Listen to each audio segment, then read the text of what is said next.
The scene in the Rajya Sabha quite reminiscent of the turbulence Telangana bill has caused inside and outside Parliament. While PM Manmohan Singh was intervening in the debate on the Andhra Pradesh reorganization bill, members opposing the bifurcation tore papers and tossed the pieces around.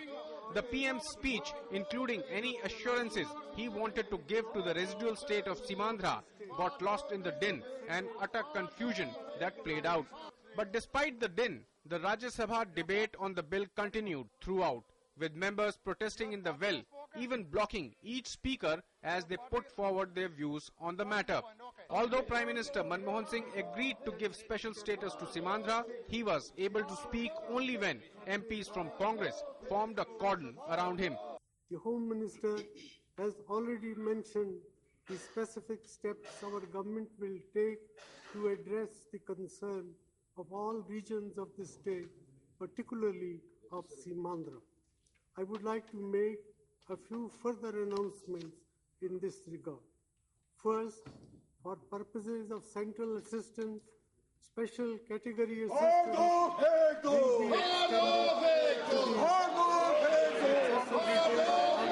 Earlier in the day, there were noisy scenes when Congress Minister Chiranjeevi intervened as TDP members walked towards him in animated anger.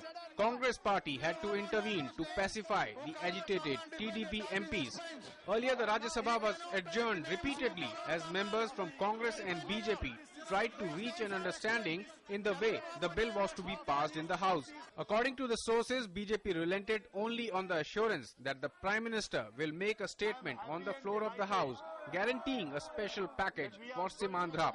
Leader of opposition Arun Jaitley and Member of Parliament from Andhra Pradesh Venkaiah Naidu took up the matter on behalf of the BJP, while Union Ministers Sushil Kumar Shinde, Kapil Sibal and Jairam Ramesh replied on their concerns. Are you pressing? I am pressing, please. This is exactly the point I am making. Okay. On the appointed date and before the presentation of regular budget, there is a gap. No, that So you explain. Venkaiah ji. You allow them, sir. That the finance bill has been passed, the interim budget process is over. We cannot have provisions in the interim budget.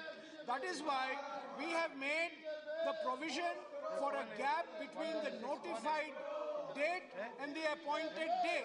What the Honorable Prime Minister has said, that the appointed day will be fixed in such a manner that this gap will not exist for the successor state of Andhra Pradesh. After opposition amendments were negated by voice vote, the chair put the bill to vote of the House. And like in Lok Sabha, the clauses and the amended bill were put to voice vote. Lok Sabha be taken consideration. Those in there please say aye. Those hands please say no. I think the ayes have it, the ayes have it, the ayes have it. Motion is adopted. All through the discussion and debate, the members from Simandhra and Trinamool Congress continued to create uproar and display resentment against the manner in which the bill was being passed. But as the bill was finally cleared from the upper house, Telangana promise might have been fulfilled, but it surely gave birth to many accusations and counter-arguments that are sure to create flutter in days and months to come. With Sudhakar Das, Ravidhiman, DD News, Delhi.